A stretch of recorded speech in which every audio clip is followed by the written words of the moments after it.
Iran যুদ্ধের জেরে বিশ্বজুড়ে যখন তেলের বাজারে আগুন লেগেছে, ঠিক সেই মুহূর্তে একটি স্বস্তির খবর নিয়ে এলো চীন।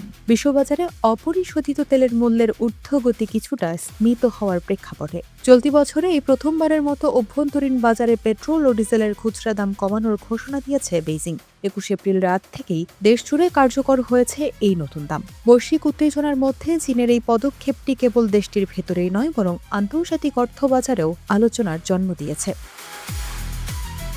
চীনের জাতীয় উন্নয়ন ও সংস্কার কমিশন বা এনডিআরসির দেওয়া তথ্য অনুযায়ী প্রতি মেট্রিক টন পেট্রোলের দাম ৫৫৫ ইউয়ান বা প্রায় ৮১.৪৪ মার্কিন ডলার কমানো হয়েছে। একই সঙ্গে ডিজেলের দাম কমেছে প্রতি টনে ৫৩০ ইউয়ান।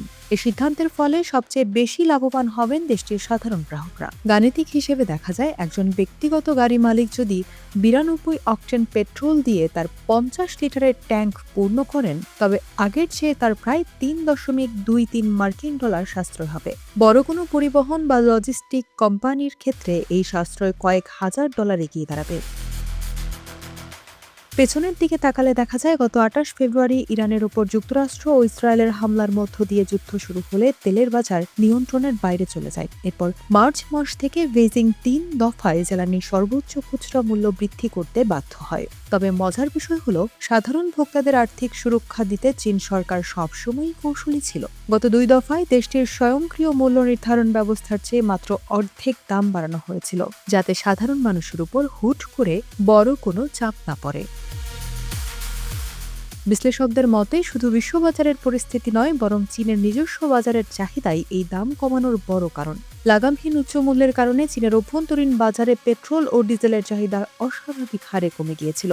এর ফলে দেশটির স্বাধীন শোধনাগারগুলোতে অবিকৃত তেলের মজুদ পাহাড় সমান হয়ে যায়। চীনা পরামর্শ প্রতিষ্ঠান অয়েলকাম জানিয়েছে, মজুদ খালি করার উদ্দেশ্যে এবং বাজার পরিস্থিতি স্বাভাবিক করতে পাইকারি বিক্রেতারাও ইতিমধ্যে দাম কমাতে বাধ্য হয়েছেন। মূলত চাহিদাই যোগানের বিপরীতে দাম কমিয়ে এনেছে।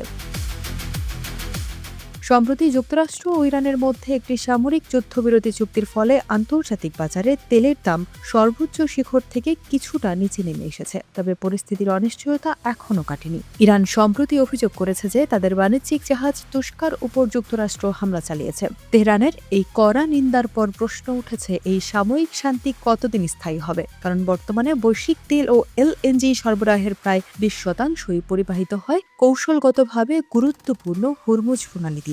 এই প্রণালীতে অচলাবস্থা মানেই বিশ্ব অর্থনীতিতে বড় ধাক্কা।